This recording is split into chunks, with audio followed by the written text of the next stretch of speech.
What is going on, you guys? AK40 Kevin here in the gamer heaven, and today I'm going to be showing you guys how to eliminate stick drift on your Xbox controllers. Two different methods. One, not disassembling it, and the other one, a minor, I wouldn't even call it a disassembly, it's basically just taking the faceplate off. So this is the candidate here. This is one of the custom controllers that I built recently for a friend, and he started getting a little bit of stick drift. By the way, I do make custom controllers. Check me out on Instagram and Facebook, Final Form Customs. I think I'm actually probably going to change the name to AK40 Kevin Customs just to kind of like, you know, integrate the brand with the YouTube channel and everything. But yeah, this is what I do. Pretty damn sweet if I do say so myself. I really love this controller. I put the trigger stops in there, bullet buttons, drilled out some gunshot holes. Just looks phenomenal.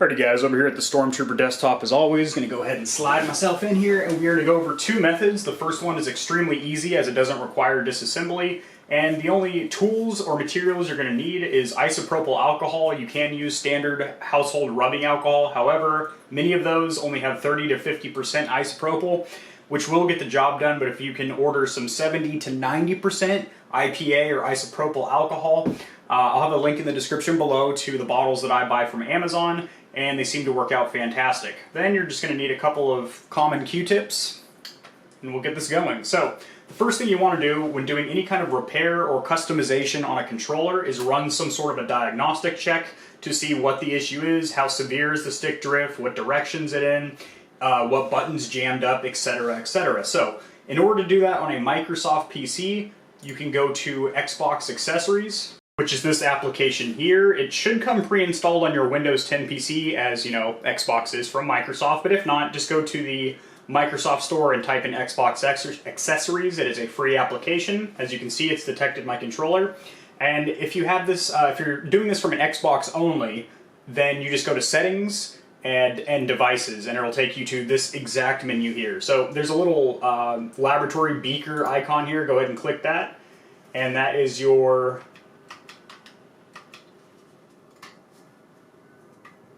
diagnostic. So immediately it looked like left trigger is stuck on. So that's one issue we're going to mark down right now. The left trigger is sticking. You can push it up and it's not registered, but you know, as soon as he hits it, it's going to stay on. That's an issue. Okay, right trigger's good. It registers as soon as you press it. Right bumper, left bumper, all good. Now he was saying there's pretty bad stick drift on the left. Damn left trigger. Pretty bad stick drift on the left stick. So right now it's not registering any of that. So it's obviously not very severe. Okay, right stick works pretty good.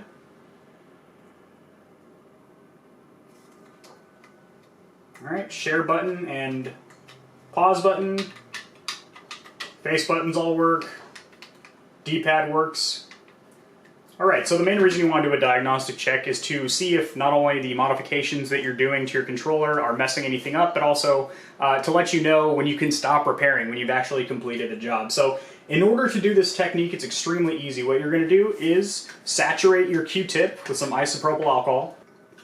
And when I say saturate it, I do mean dunk it in there and get it fully soppy with the isopropyl alcohol. Don't drink this stuff, by the way. It'll fuck you up, and not in the good way. So what you're going to do is tilt the analog stick that you're working on around, and do not worry about the alcohol, you know, dripping in there and messing up any electronics. That's not going to happen.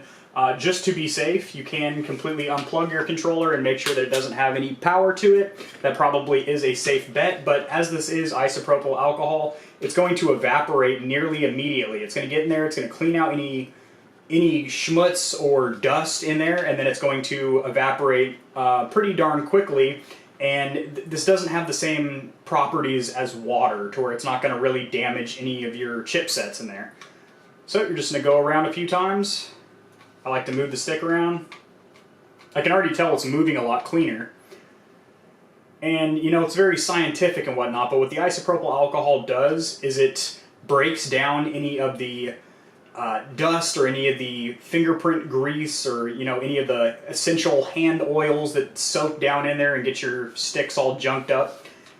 Now, I'd say about 60% of the time, just doing this technique is all you really need to fix your stick drift.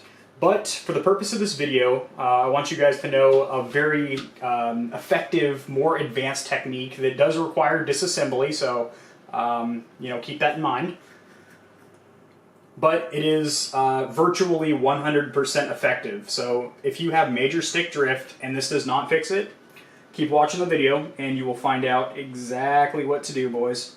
Another very simple step that's very beneficial that a lot of people overlook is to update the firmware on your controller, as it does actually you know, add features occasionally, and also just keep it running healthily. So you can do this from a Windows 10 PC in this application or from your Xbox. I don't think there's a way to set it up to automatically do it. You do have to go to Settings, and then Devices, and then update it from here.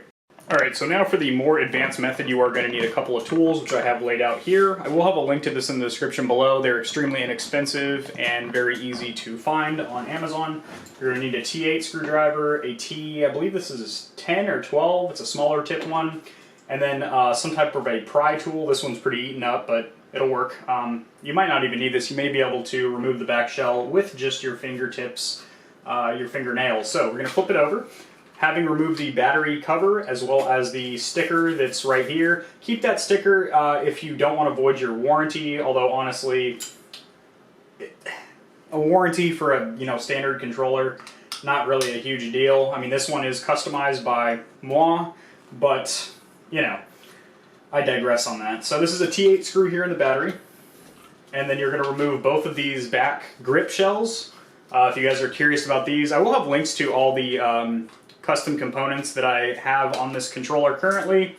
Obviously there's some customization that I did that you guys would have to personally do, like I drilled out some bullet holes with a Dremel and etched in my buddy's last name and stuff like that, but for the most part you can buy all these, and if you feel confident enough to install them, I'll have links to all this in the description below. Alright, so you can use your pry tool or you can just get your fingernail up underneath there. Bam, these pop off, and that is going to reveal 2 T8 screws in each hand grip. This one's giving me a little difficulty. There we go. Sweet. Now, you have 2 T8s in each grip here. I'm going to go ahead and remove them now. I also like to have a little baggie around where I can put my screws and components that come off of the controller that I'm working on. You can also have a little bowl or a magnetic jar, and that's kind of nice. Keep in mind you are going to have 2 different sizes of screws, so be cognizant of that. If you are just taking off the shell, those are all T8 screws, so you won't really have to worry about that. With these screws out, the front faceplate will pop right off, as well as the back shell.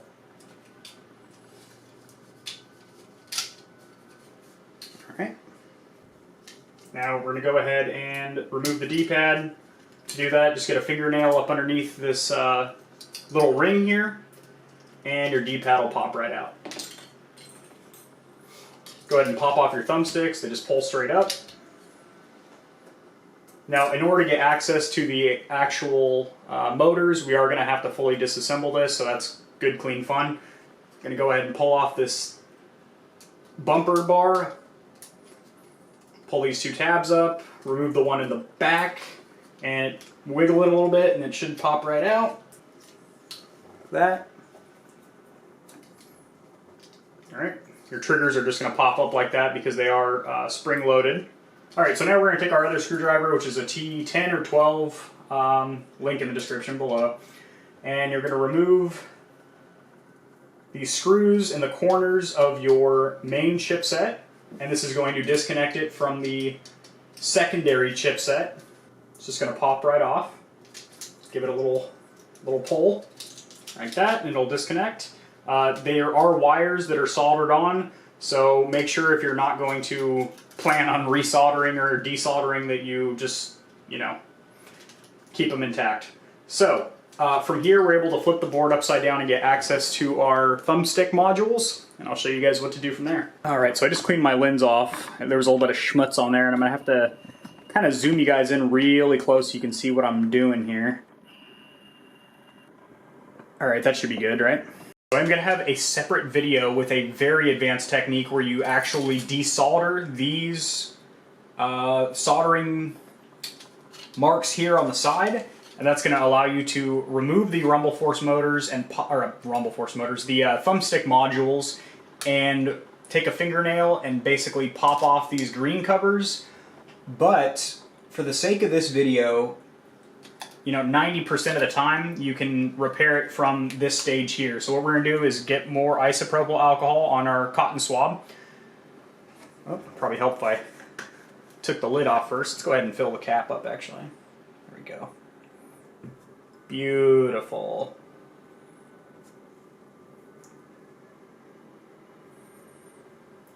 All right, cool. So we are gonna wipe these down with our isopropyl alcohol. Oh yeah, there's stuff coming off.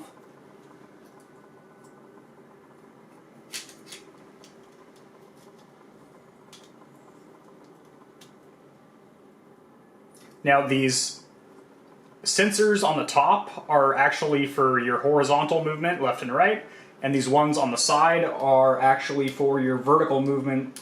So if you are getting, you know, stick drift where your guy's walking forward, it's actually going to be this one up here, and you know, same thing if your guy's looking around around the screen, then you know kind of where to focus your efforts cleaning this bad boy.